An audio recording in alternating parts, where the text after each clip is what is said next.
Hello students and welcome to another session of my online biology classes called Biology Simplified. मैं हूं doctor Shyamala Shah और मेरे details आपको दिख रहे हैं स्क्रीन पर यहाँ पर। ओके स्टूडेंट्स, हम लोग स्टैंडर्ड 11 स्टेट टेक्स्ट बुक के एनिमल टिश्यू का जो टॉपिक है वो कर रहे हैं। ये सेकेंड पार्ट है। जो स्टूडेंट्स नए नए ज्वाइन हुए हैं उनको मैं बता दूं कि मेरे सारे जो वीडियोस हैं वो पुराने मेरे चैनल्स पे अवेलेबल है, तो प्लीज़ आप उसको चेकआउट करना मत भूलिएगा। अगर आपको कंटेंट अच्छा लग रहा है स्टूडेंट्स, प्लीज़ डोंट फॉरगेट कि आपको लाइक शेयर एंड सब्सक्राइब करना है। बेल आइकॉन दबा देंगे तो आपको सारे आगे के वीडियोस का नोटिफिकेशन जो है वो मिल जाएगा। सब्सक्राइब करना मत भूलिए। अनदर थिंग, इस वीडियो को बिल्कुल एंड तक ज़रूर देखिएगा क्योंकि मैंने बहुत मेहनत ली है इस वीडियो को बनाने में। एक एक सेंटेंस का मैंने एक्सप्लेनेशन किया है आपको, सो दैट आपके आगे के कंसेप्ट क्लियर हो जाए और आपको नीट जैसे एग्जामिनेशंस में एक कॉम्पिटिटिव एज मिल सके। सो प्लीज़ वीडियो एंड तक देखना मत भूलिए। अनदर थिंग स्टूडेंट्स, 9 से लेकर 12th स्टैंडर्ड तक मेरी क्लासेस ऑनलाइन एंड ऑफलाइन शुरू हो चुके हैं। बायो के किसी भी बोर्ड के लिए अगर आपको इंडिविजुअल ग्रुप ट्यूशंस चाहिए हैं या तो फिर आपको चैप्टर वाइज चाहिए है, मॉड्यूल्स मेरे पास बहुत सारे हैं, जरूर कॉन्टैक्ट करना मत भूलिए। नीट के जो स्टूडेंट्स हैं वो डेफिनेटली मुझे कॉन्टैक्ट कीजिएगा, आपको बहुत फायदा हो जाएगा, चाहे आप फर्स्ट टाइम दे रहे हैं या आप रिपीट स्टूडेंट हो। ओके, तो चलिए सेकेंड पार्ट का शुरुआत करते हैं अभी। ऑलराइट, हमने last time simple epithelial system जो है या टिश्यू जो है उसको देख लिया था। अभी हम देखते हैं कंपाउंड एपिथेलियल टिश्यू को। करेक्ट है। कंपाउंड एपिथेलियल टिश्यू का मतलब क्या है? सिंपल में सिर्फ एक ही लेयर होते हैं सेल्स के। कंपाउंड में बहुत सारे लेयर्स होते हैं सेल के और उनको एक के ऊपर एक के ऊपर एक ऐसे स्टैक किया जाता है जैसे आपको ये डायग्राम में दिख रहा है। करेक्ट। ऑलमोस्ट जैसे कि आपने एक सैंडविच टाइप में बनाई है, तो नीचे का लेयर अलग, फिर उसके ऊपर का लेयर, फिर उसके ऊपर, फिर उसके ऊपर, फिर उसके ऊपर, है ना। तो ऐसे बहुत सारे लेयर्स होते हैं और ऐसे लेयर्स जब भी होंगे तो हम उसको बोलते हैं कंपाउंड एपिथेलियम, क्योंकि बहुत सारे सेल्स एक के ऊपर एक स्टैक है। करेक्ट है। सबसे कॉमन एग्जांपल जो स्ट्रैटिफाइड एपिथेलियम का दिया जा सकता है वो है हमारा स्किन। करेक्ट है। तो हमारी जो त्वचा है वो दिखने में कुछ ऐसी दिखती है, तो ये टिपिकल डायग्राम उसी का है। ओके, आपको कम से कम 1 2 3 4 लेयर्स दिख रहे हैं, तो उसका जो सबसे नीचे का लेयर है, ओके, वो बेसिकली आपका मेम्ब्रेन है, बेसमेंट मेम्ब्रेन। ओके, उसके ऊपर का जो सबसे मतलब फर्स्ट लेयर ऑफ सेल्स है, बेसमेंट मेम्ब्रेन तो सेल नहीं है। ओके, जो सबसे नीचे का सेल्यूलर मेम्ब्रेन है या बेसल सेल का मेम्ब्रेन है, उसको हम बोलते हैं स्ट्रैटम जर्मिनेटिवम। ओके, या इसको स्ट्रैटम बेसाल भी बोलते हैं, BASALE। करेक्ट है। तो बेसल स्ट्रैटम या सबसे लोएस्ट लेयर और इसके अंदर न्यूक्लियस प्रेजेंट होता है। करेक्ट है। जो स्ट्रैटम जर्मिनेटिवम है ये जनरली कॉलमनर या क्यूबॉइडल एपिथेलियल सेल्स का एक लेयर होता है। करेक्ट। उसके ऊपर फिर अलग अलग अलग अलग स्ट्रैटम्स रहते हैं। ओके, जैसे स्पाइनल है, एटसेट्रा एटसेट्रा एटसेट्रा, कॉर्नियस है। ऊपर ऊपर ऊपर ऊपर आते आते ओके, जो सेल्स हैं वो बिल्कुल पतले हो जाते हैं और इनके अंदर फिर न्यूक्लियस नहीं रहती है। करेक्ट है। ये ध्यान देना है कि जो ये ऊपर का सरफेस है, मतलब आपकी स्किन के सबसे ऊपर के सरफेस पे जो हार्डिश थिकिश सेल्स हैं वो फ्लैट हैं और उनके अंदर न्यूक्लियस नहीं है, और इन सेल्स का नाम है स्ट्रैटम कॉर्नियम। ओके, तो यू हैव स्ट्रैटम जर्मिनेटिवम या बेसल, जो क्यूबॉइडल एपिथेलियल सेल से बना है। धीरे धीरे ऊपर की तरफ 5 लेयर्स होते हैं एपिडर्मिस में। तो सबसे टॉप का जो लेयर है वो स्ट्रैटम कॉर्नियम, सबके सबसे नीचे का जो लेयर है वो स्ट्रैटम जर्मिनेटिवम। ठीक है। फंक्शन क्या है सेल का? ऑब्वियसली स्किन के सेल्स का प्रोटेक्शन फंक्शन मेजर फंक्शन होता है ना। एग्जाम्पल्स, जो हमारे स्किन का एपिडर्मिस है, जो हमारे खाने की नली है एसोफेगस, ओके, उसके अंदर की लाइनिंग, कॉर्निया जो स्पेशल टिश्यू होती है हमारे आंखों में वो, वेजाइनल और रेक्टल एरिया की जो स्किन है वो सारी स्ट्रैटिफाइड एपिथेलियम है। स्ट्रैटिफाइड एपिथेलियम में स्टूडेंट्स एक चीज आपको सोच के देखना है कि क्योंकि इसमें इतने सारे लेयर्स हैं, करेक्ट है, और ऊपर का लेयर काफी स्टिफ और हार्ड लेयर है, तो ये बहुत प्रोटेक्टिव हो जाता है ना। तो हर वो हिस्सा बॉडी का जहाँ पे वेयर एंड टेयर ज्यादा होगा, प्रेशर ज्यादा होगा, है ना, वहां पे मतलब बहुत ज्यादा उसका यूसेज होने वाला है, या कोई प्रॉब्लम अगर टेयर्स होंगे तो उसको जल्दी रिपेयर करना है, तो ऐसे टाइप के सिस्टम्स में आपको स्ट्रैटिफाइड एपिथेलियम दिखेगा। करेक्ट है। ओके, कंपाउंड एपिथेलियम का एक टाइप है स्ट्रैटिफाइड एपिथेलियम और दूसरा टाइप है ट्रांजिशनल एपिथेलियम। ट्रांजिशनल मतलब टेम्पररी। हाँ, ट्रांजिशनल का मतलब होता है टेम्पररी, मतलब ये स्ट्रक्चर है ना चेंज हो सकता है, ये हमेशा एक ही जैसा नहीं होगा। करेक्ट। तो ट्रांजिशनल एपिथेलियम का स्ट्रक्चर स्ट्रैटिफाइड एपिथेलियम के जैसे ही है, लेकिन इसकी एक खासियत है कि ये जो सेल्स है ना स्ट्रैटिफाइड ट्रांजिशनल एपिथेलियम के, ये अपने शेप और स्ट्रक्चर में थोड़ा चेंज कर सकते हैं। कैसे? जैसे अगर उनको खींच दो आप, पुश कर दो या पुल कर दो, तो इनकी शेप हल्की सी चेंज हो जाती है। जैसे ही वो पुलिंग आप बंद कर दोगे, वो नॉर्मल हो जाएगी। काइंड ऑफ इलास्टिसिटी के जैसे, जैसे rubber band. Okay, rubber band को आप खींचते हैं तो लंबा हो जाता है, वापस फिर नॉर्मल अपने हिसाब से हो जाता है ना। तो वैसे ही ट्रांजिशनल एपिथेलियम टेम्परेरीली एक चेंज अंडरगो कर सकता है अपने शेप एंड स्ट्रक्चर में, लेकिन वो डिपेंड करता है कि कितना स्ट्रेच आप अप्लाई कर रहे हैं।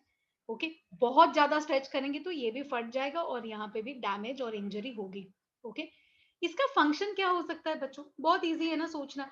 अगर शरीर का कोई भी ऑर्गन ऐसा है जिसको टेम्परेरीली मोटा होना पड़ता है, फिर पतला होना पड़ता है, या तो भरना पड़ता है और खाली होना पड़ता है।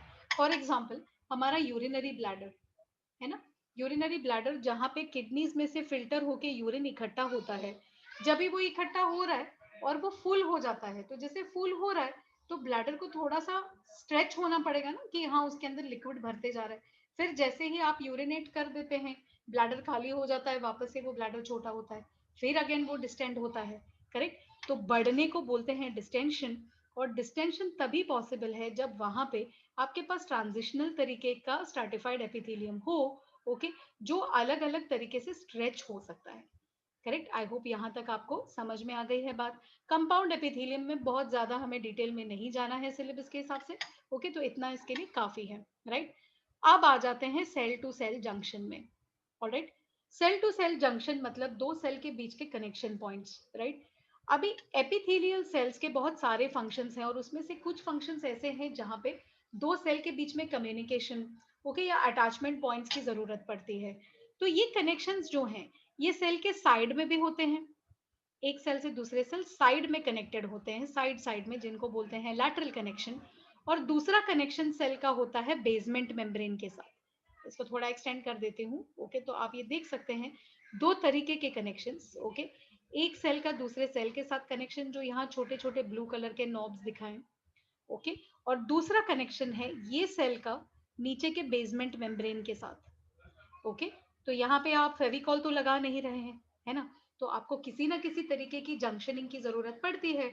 और वो जंक्शंस है ना, उन जंक्शंस को या दो मेम्ब्रेन्स को आपस में जोड़ने का काम करते हैं जंक्शनल कॉम्प्लेक्सेस, जिनको हम नाम देते हैं cell junction. Okay, junctional complexes अलग अलग तरीके के होते हैं, इनके अलग अलग फंक्शंस होते हैं। ओके, कुछ जंक्शंस टाइट होते हैं, कुछ जंक्शंस गैप होते हैं, कुछ जंक्शन सिग्नल में काम करते हैं। तो आ जाते हैं, चलिए देख लेते हैं ये सब जंक्शंस क्या हैं। फर्स्ट जंक्शन है tight junction. Okay, tight junction, alright, जैसे नाम इटसेल्फ है, टाइट है। कोई चीज अगर हम बोले कि बिल्कुल टाइट है, मतलब वहां मूवमेंट होगी क्या? ज्यादा नहीं होगी, है ना। तो टाइट जंक्शंस ऐसे कनेक्शन पॉइंट्स हैं या पॉइंट्स है सेल के बीच में, जहां पे दो सेल के बीच के डिस्टेंस को या उनके इंटेग्रिटी को मेंटेन किया जाता है। मतलब क्या? एक सेल से दूसरे सेल में साइडवेज चीजें नहीं जाएंगी। करेक्ट? तो अगर मेरे पास एक टाइट जंक्शन है, जैसे यहाँ उन्होंने दिखाया है, ये एक सेल का मेम्ब्रेन है, ये दूसरे सेल का मेम्ब्रेन है, इन दोनों के बीच में मैंने टाइट जंक्शन करके रखा है। तो टाइट जंक्शन वो पॉइंट है जहां से ना तो प्रोटीन एक सेल से दूसरे सेल में जा सकेगा, बाजू बाजू से, साइड से, ओके, ना तो आयंस जा सकेंगे। ओके, तो टाइट जंक्शंस वो एरिया है जो हम उनको बोल सकते हैं वाटर प्रूफ एरियाज है। उस एरिया से कुछ भी पास नहीं होगा, जो चीज जहां पे है एक सेल के अंदर वो वहीं पे रहेगी, बाजू के सेल में वो नहीं जाएगी, बाजू के सेल में वो नहीं जाएगी। ओके, इसका दूसरा होता है गैप जंक्शन। ओके, अब जैसे टाइट जंक्शन से कुछ जाएगा नहीं, गैप जंक्शन जो है, ऑब्वियसली जैसे नाम इटसेल्फ सजेस्ट गैप है, तो गैप से तो चीजें जा सकती है ना, है ना। तो गैप जंक्शंस वो पॉइंट्स हैं दो सेल के बीच में, जहां पे छोटा सा एक होल या एक गैप अलाउड है। इंटर सेल्यूलर कनेक्शन है, मतलब दो सेल के बीच की कनेक्शन। ओके, और ये ऐसी कनेक्शन है जहां से छोटे छोटे मॉलिक्यूल्स, आयंस एक्सेट्रा आजू बाजू के सेल्स में से पास हो सकते हैं। करेक्ट है?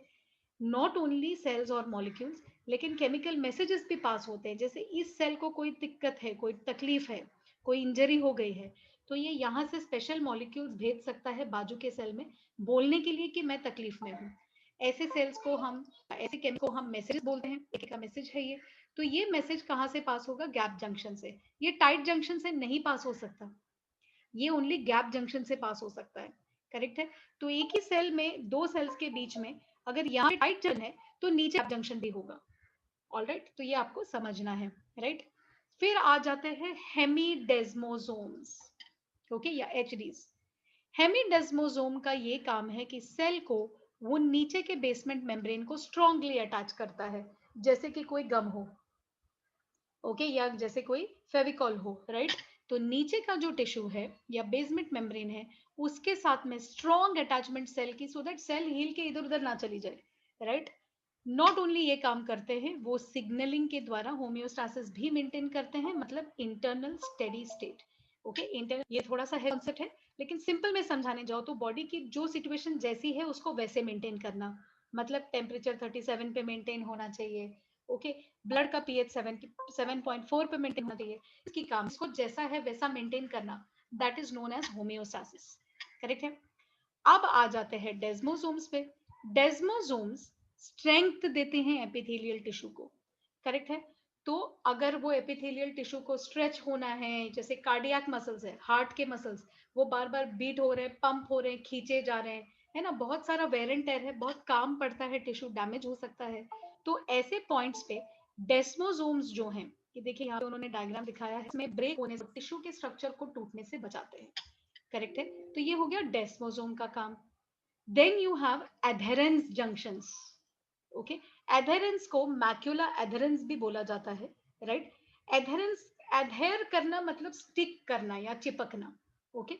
तो एडहेरेंस जंक्शंस वो रीजन्स हैं जहां पे दो सेल्स के बीच को किया जाता है, जैसे मैंने पहले भी बोला था, सेल्स आपस में कम्युनिकेट करते हैं, बातचीत करते हैं, छोटे छोटे सिग्नल्स भेज के, okay.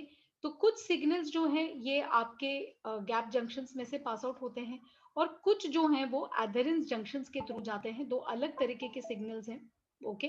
Plus transcriptional regulation, transcription का मतलब आप 12th स्टैंडर्ड में केयरफुली स्टडी करेंगे, लेकिन ये डीएनए से और मैसेजिंग से रिलेटेड है।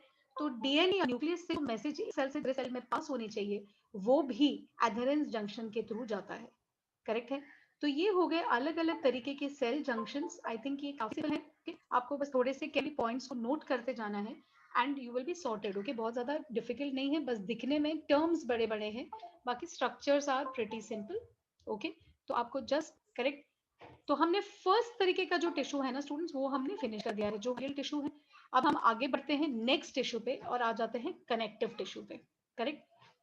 कनेक्टिव टिश्यू बॉडी में सबसे ज्यादा पाया जाने वाला टिश्यू कनेक्टिव, ठीक है। इसका काम क्या है? चीजों को आपस में बांधना, बाइंडिंग, सपोर्ट देना, ओके, ताकत देना या स्ट्रेंथ देना दूसरे तरीके के बॉडी टिश्यूज को और ऑर्गन्स को, करेक्ट है। तो जहां जहां कनेक्टिव टिश्यू होगा वहां वहां आपको ये फंक्शंस दिखेंगे। तो एपिथेलियल टिश्यू क्या था? कवरिंग था, उसमें सिक्रिंग था, अब्जॉर्प्शन था, transportation, signalling, okay, mechanical strength, ये सब आपने देखा। कनेक्टिंग टिश्यू जो है या कनेक्टिव टिश्यू है, ये बाइंडिंग का है ना, चीजों को जोड़ता है, उनको सपोर्ट करता है, स्ट्रेंथ देता है, राइट।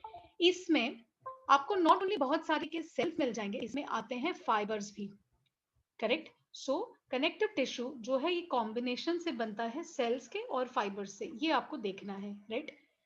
अब कहाँ पे होते हैं ये? जो आपके सेल्स हैं बॉडी के, है ना, मैंने आपको पहले भी बताया था, ह्यूमन बॉडी में बॉडी के बीच के सेल्स में अगर गैप है तो उस गैप में हम छोटा सा एक सब्सटेंस भरते हैं, जिसको मैट्रिक्स बोला जाता है, जो है कि जैसा एक कलरलेस चीज रहती है, जो सेल्स को या तो जोड़ता है या तो उनके बीच में कम्युनिकेशन बनाए रखता है। क्योंकि देखिए हमारे बॉडी में इतने सारे सेल्स हैं, अगर थोड़ा सा गैप है तो वहां हम एयर तो नहीं भर सकते, है ना। तो टू स्ट्रक्चर में अगर इसके बीच में गैप्स है तो वहां भरा जाता है मैट्रिक्स, जो एक जेली जैसा सब्सटेंस है, केमिकल है, करेक्ट है। हर जगह में, हर टिश्यू में, हर ऑर्गन में मैट्रिक्स जो है उसकी कंपोजिशन अलग अलग होती है, करेक्ट। अब ये जितने भी फाइबर्स हैं आपके कनेक्टिव टिश्यू के, ये कहाँ पाए जाते हैं? मैट्रिक्स के अंदर ये छिपे हुए रहते हैं, करेक्ट है। इनको फिक्स किया जाता है। कनेक्टिव टिश्यू का बहुत इंपॉर्टेंट काम है प्रोटेक्शन।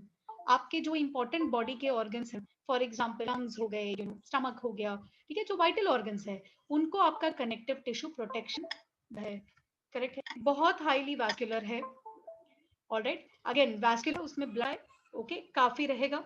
सो जितना आपने देखा था एपिथेलियम में वैस्कुलेचर नहीं है, करेक्ट, यहाँ पे वैस्कुलेचर आपको मिलता है, तो यहाँ पे ब्लड सप्लाई रहेगी। ओनली कार्टिलेज एक ऐसा कनेक्टिव टिश्यू है जहाँ पे वैस्कुलराइजेशन नहीं होगा या ब्लड सप्लाई नहीं होगी, ठीक है। कनेक्टिव टिश्यू पैकिंग करता है। पैकिंग मतलब क्या, ओके, आपके ऑर्गन्स के बीच बीच में जगह अगर खाली रहेगी तो ऑर्गन्स को डैमेज हो सकता है, तो उनको जाके वो पैक करता है, जगह भर देता है सो दैट पैक हो जाए सारे ऑर्गन्स प्रॉपरली, है ना। अगर कहीं डैमेज हो जाए तो उसको ठीक करने में या हीलिंग करने में मदद करता है, तो बहुत इंपॉर्टेंट टिश्यू है ना। कनेक्टिव टिश्यू का जो क्लासिफिकेशन है, जैसे एपिथेलियम का क्लासिफिकेशन है, ऑब्वियसली वैसे कनेक्टिव टिश्यू का भी एक क्लासिफिकेशन सिस्टम है।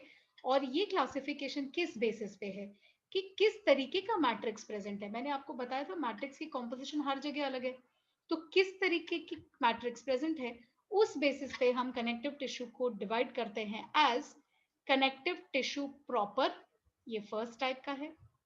सेकंड है सपोर्टिंग कनेक्टिव टिश्यू, और तीसरा है फ्लूइड कनेक्टिव टिश्यू। करेक्ट है, तीन मेजर टाइप्स। अभी कनेक्टिव टिश्यू प्रॉपर को हम वापस से क्लासिफाई करते हैं एज लूज कनेक्टिव टिश्यू।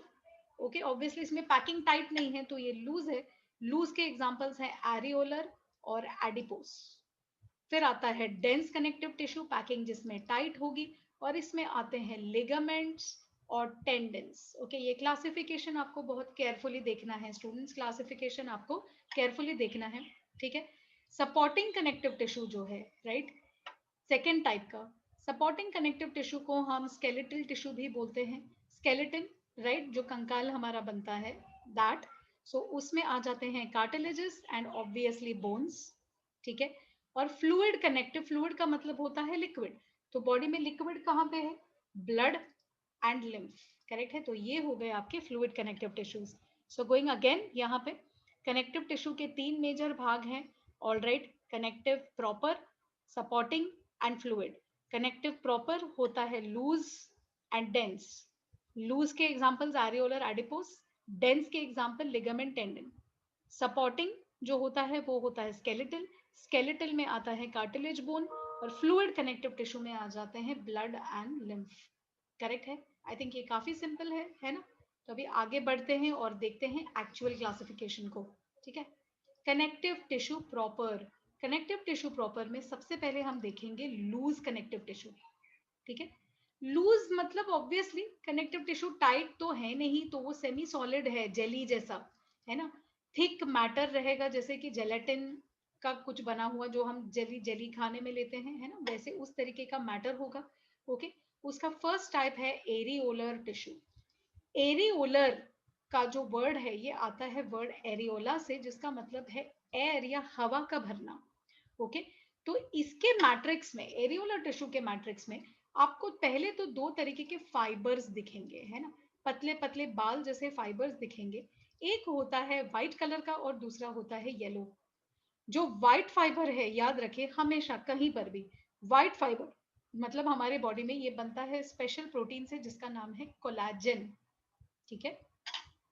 और कोलाजन का काम है स्ट्रेंथ देना टिश्यू को। किस तरीके का जो है, टेंसाइल स्ट्रेंथ मतलब वेट उठाने का स्ट्रेंथ। तो ये ऐसा है जो आपके टिश्यू को इतना स्ट्रॉन्ग बना देता है कि अगर वो टिश्यू को कोई, आप नीचे से अगर किसी हैवी चीज को लटका दें उस टिश्यू पे, तो वो टिश्यू फटेगा नहीं, that is known as tensility, okay. तो वेट उठाने की जो कैपेसिटी है उसको टेंसिलिटी बोलते हैं। और आपके एरियोलर टिश्यू को ये स्ट्रेंथ कौन देता है, व्हाइट कोलाजन के fibres. At the same time that means आपके ये जो टिश्यूज है ये स्ट्रॉन्ग तो है ही, okay. At the same time इनके अंदर कुछ येलो फाइबर्स भी हैं, और येलो फाइबर देता है इलास्टिसिटी। क्यों, क्योंकि येलो फाइबर अगेन एक और स्पेशल प्रोटीन से बना है जिसका नाम है एलास्टिन। तो देखिए आपका ये फाइबर कैसा है, ये नॉट ओनली टिश्यू स्ट्रॉन्ग है लेकिन ये इलास्टिक भी है, दोनों कंपोनेंट्स हैं इसमें, ठीक है। टिश्यू के अंदर चार अलग अलग तरीके के सेल्स हैं और ये आपको केयरफुली स्टडी करना है, ओके। एरियोलर टिश्यू में फोर टाइप्स ऑफ सेल्स। एक मेन सेल होता है फाइब्रोब्लास्ट, ये बड़े पतले सेल्स हैं जिसमें बहुत सारे ब्रांच पॉइंट्स हैं, करेक्ट है। अब ये देखिए ये है फाइब्रोब्लास्टिक सेल, राइट। तो इसमें देखिए आपको ब्रांचेस दिख रहे हैं, ये डार्क रेड कलर का जो है बहुत सारे ब्रांचिंग प्रोसेसेस है। तो ये मेन सेल है जिसको फाइब्रोब्लास्ट बोलते हैं।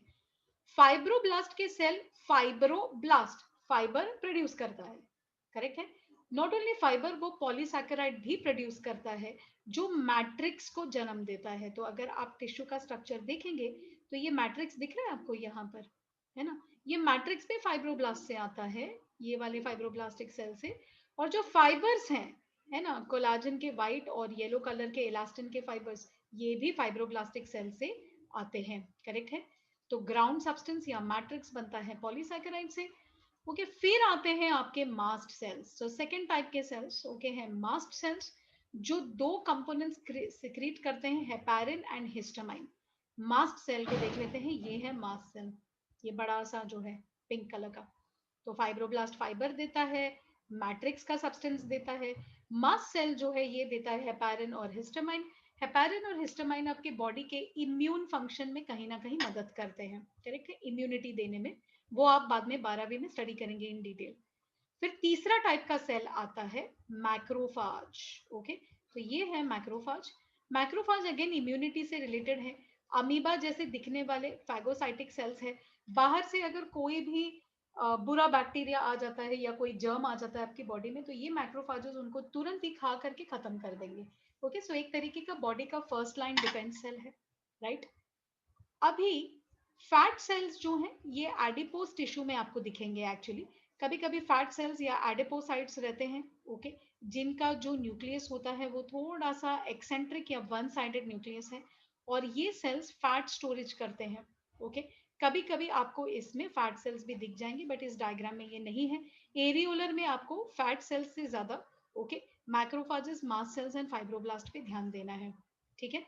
इस टिश्यू का फंक्शन पैकिंग मटेरियल है ये, ओके, हीलिंग में हेल्प करता है, कनेक्ट करता है, ऑब्वियसली कनेक्टिव टिश्यू है तो अलग अलग ऑर्गन्स और लेयर्स को कनेक्ट करता है, उनके बीच में कम्युनिकेशन बना के रखता है।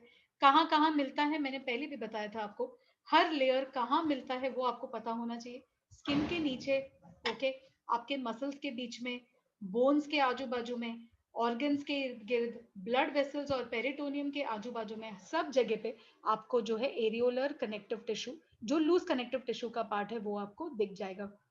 Is this clear? ओके, अभी हम सेकेंड टाइप का एडिपोस जो है वो करते हैं और फिर मैं ये वीडियो यहाँ एंड करूंगी। एडिपोस टिश्यू जो है, राइट, ये स्पेशल टिश्यू है जो फैट स्टोरेज के लिए बना है। एडिपो का मतलब होता है फैट, करेक्ट। तो अगेन ये भी एक तरीके का कनेक्टिव टिश्यू है। यहाँ पे आपको बड़े बड़े फैट स्टोरेज के सेल्स मिल जाएंगे जिनका नाम है एडिपोसाइट या एडिपोस सेल। ये देखिए डायग्राम में, okay, adipocyte is nothing but adipose cell. Cells जो है गोलाकार या पॉलीगोनल शेप के होते हैं, और क्योंकि इतनी सारी फैट की स्टोरेज इनके अंदर, देखिए ये बड़े बड़े ग्लोब्यूल में फैट की स्टोरेज हो रही है, करेक्ट है, ये फैट का ग्लोब्यूल है इतना बड़ा, तो क्या होता है न्यूक्लियस ऑटोमेटिकली साइड में चला जाता है, करेक्ट है। तो ये है न्यूक्लियस जो वन साइडेड या एक्सेंट्रिक न्यूक्लियस बोलते हैं, shifted to periphery, one sided, okay. Center में ड्रॉपलेट्स हैं जो आपके फ्लैट फैट के ग्लोब्यूल्स हैं, मैं डायग्राम को साथ साथ में दिखा रही हूँ, ऑलराइट। मैट्रिक्स काफी कम है क्योंकि इतना सारा फैट उसमें भरा पड़ा है, फाइबर्स भी कम है, ओके, और ब्लड वेसल्स भी आपको थोड़े बहुत कम ही मिलेंगे इन कंपैरिजन टू एरियोलर। तो क्या क्या है, साइटोप्लाज्म है, ये इंडिविजुअल एडिपोसाइट सेल है, बड़ा वाला ये जो है, करेक्ट है, इसका न्यूक्लियस है। ये ग्रे कलर का जो है साइटोप्लाज्म है, ये बड़ा गोलाकार जो है ये फैट ग्लोब्यूल है। अब बीच में मैट्रिक्स है, सेल्स के बीच में, है ना, ये मैट्रिक्स है। मैट्रिक्स में येलो फाइबर्स और व्हाइट फाइबर्स हैं लेकिन बहुत कम है, और इसमें आ जाते हैं ब्लड वेसल्स, करेक्ट है। तो दो तरीके के जो है एडिपोज टिश्यूज आपको दिखेंगे।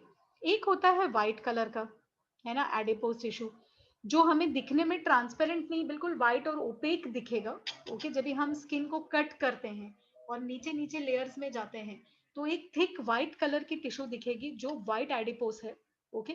व्हाइट एडिपोस में ज्यादा एडिपोसाइट्स है और ये जनरली बड़े लोगों में देखा जाता है, अडल्ट्स में, ठीक है।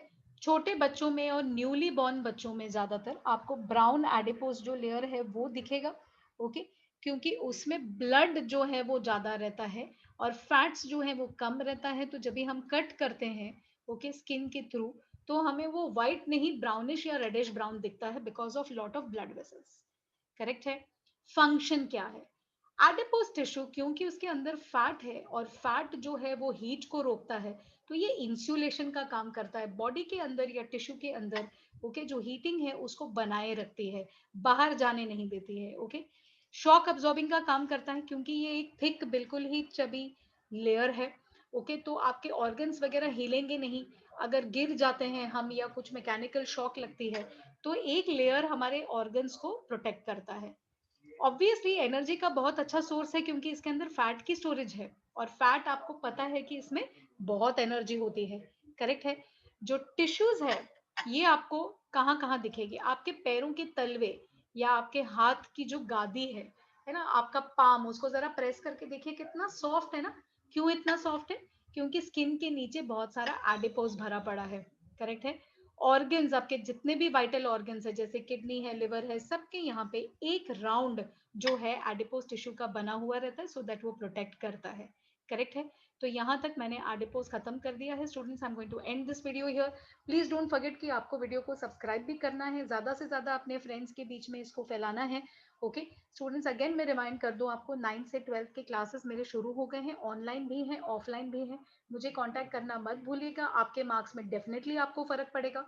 ओके, नीट के स्टूडेंट्स मुझे 100% कांटेक्ट कीजिए, मेरे रिजल्ट्स बहुत अच्छे गारंटीड रिजल्ट्स हैं, आपको बहुत फर्क पड़ेगा। ट्राई जरूर कीजिएगा और मुझे कांटेक्ट कीजिएगा। Thank you very much and keep studying.